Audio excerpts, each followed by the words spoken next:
Toda vida, eu li lá na palavra de Deus que tem umas 4 coisas que precisa ter numa igreja para a bênção de Deus. Primeiro, a gente tem que ter alegria no Senhor.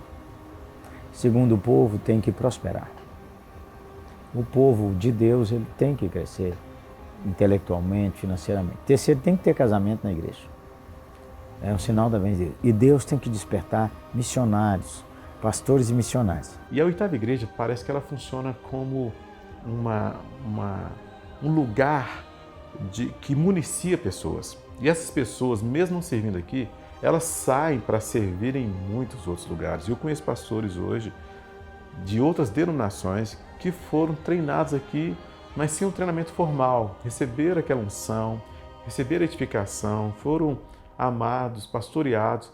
E enquanto estava aqui, já estava servindo em vários lugares, sem bandeira, e de repente se viram identificando-se com esses lugares e migraram para lá e tornaram-se obreiros, pastores. Então logo no início eu já comecei a me envolver com ministérios, com a juventude, e me tornei liderança de juventude, comecei a trabalhar com grupos pequenos também, e com missões. E isso despertou em mim o desejo de me dedicar mais. Eu não pensava em ser pastor a princípio.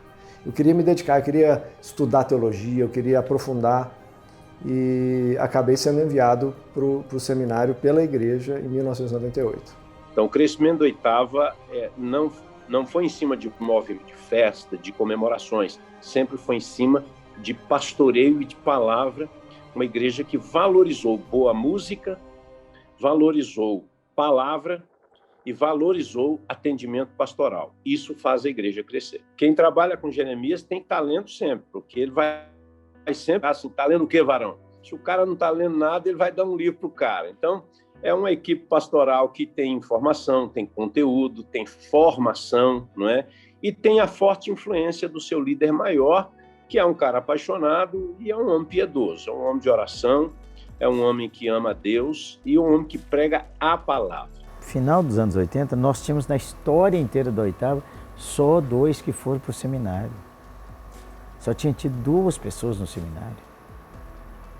E mesmo assim, eu acho que era só um que foi filho da Oitava, o outro foi adotado, louvado seja Deus. Aí tudo tem essas influências todas que vocês já ouviram. De dentro, de fora, daqui, dali, das leituras. Aí começamos a pregar para Deus despertar vocações pastorais e orar. Então, nesses anos todos, eu acho que a gente tem quase 40 pastores e missionários nascidos daqui.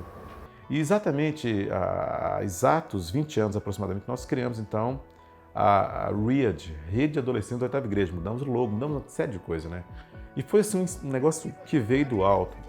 E a adolescência, que sempre foi algo assim muito vibrante, como é até hoje. E assim nós cuidávamos dessa turma, né? Desse grande grupo que crescia e crescia.